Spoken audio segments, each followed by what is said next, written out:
The Q block is often just, okay, now I've got Void Lords and Void Walkers. What are you going to do about this? And he even looks as well. They're 1/3s. Not much, yeah. Forget about them.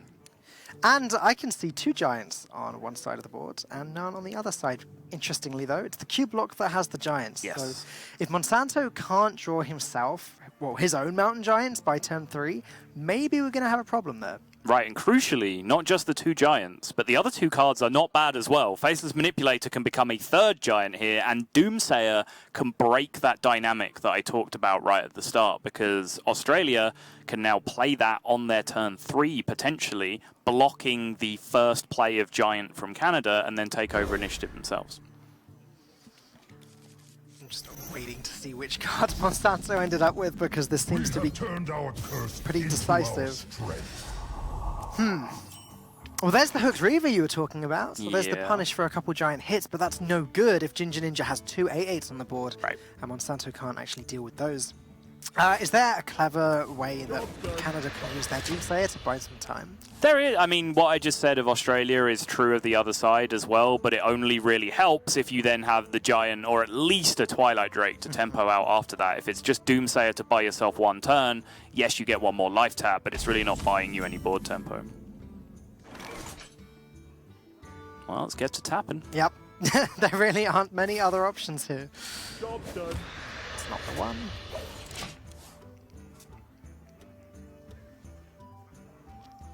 Now I suspect this will be a life tap turn again, and then the Doomsayer is what we will potentially be seeing on the following turn.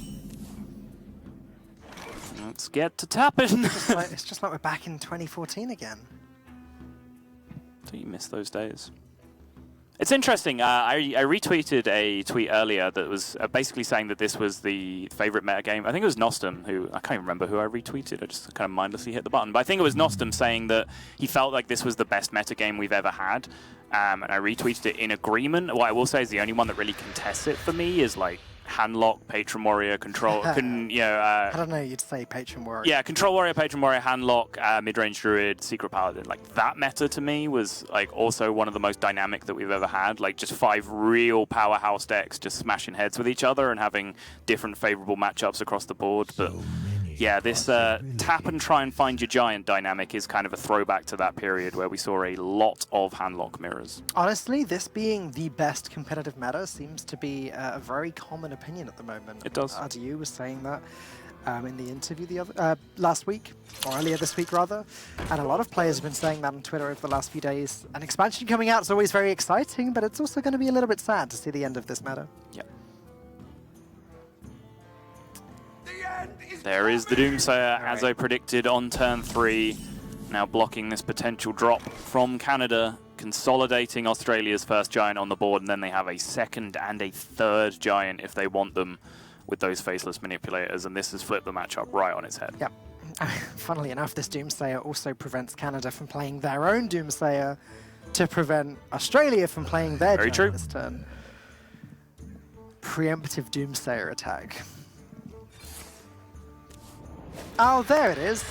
Just in the nick of time. If only there was no Doomsayer on the board stopping it from coming down. The end is coming! So instead, Monsanto, having to play something because his hand was at 10 cards there, just throws the Doomsayer away. Yep. And now this game is going to speed up significantly. As we see 8-8 after 8-8 after 8-8.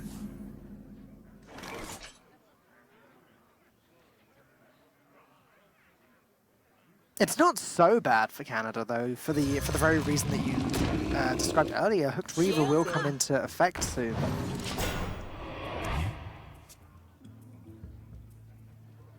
Oh my goodness. That is more Giants than you can shake a stick at. I'm just going to check real quickly, based on these Faceless Manipulator usages, how many of these decks are playing a Black Knight in there. They are not. Canada are not playing a Black Knight in their even lock. Well, that makes this decision a little easier, doesn't it? I would imagine that Faceless Manipulator is actually an 8-8 with Taunt. Yeah, it's interesting. Obviously, like the argument for using Facelesses as Giants here is that it's a little bit more mana efficient, and secondly, Your mountain giants are always mountain giants. Your faceless manipulators are only mountain giants when there's a target for it. But when you're playing Q block, you do always have to like bear in mind or like weigh up how important a faceless manipulator is to you later, because facelessing a cube that has a Doom Guard inside it, like all this kind of madness becomes huge later on. Did you see the look of shock on my face a few seconds ago, by the way, when the faceless manipulator went down? Because the taunt took a few seconds to render. Yeah. What? No, okay. But yeah, Siphon Soul, one of the few tools that the Even Warlock does have, and not even all Even Warlocks play Siphon Soul nowadays. But it's not going to deal with the next giant or the next one.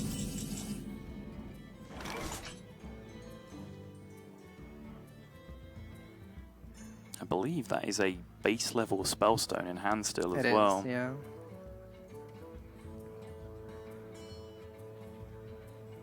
So even with 2 procs of Defile, they're still in trouble. Canada don't even have any means of upgrading that spellstone just yet. And they're also at 26 with a very threat-light hand from this point. Again, Greymane, their biggest remaining threat in hand. I wonder.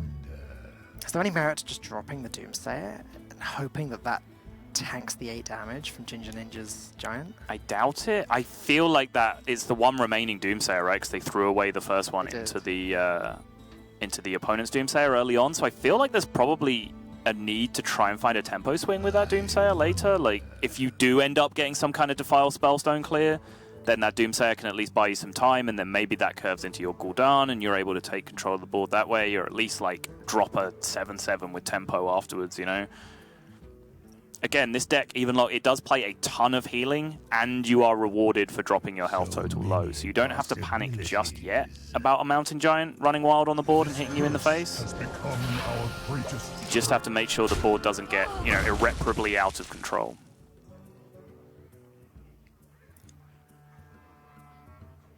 Australia do have the ability to proc one of those possessed lackeys this turn if they want to. They do.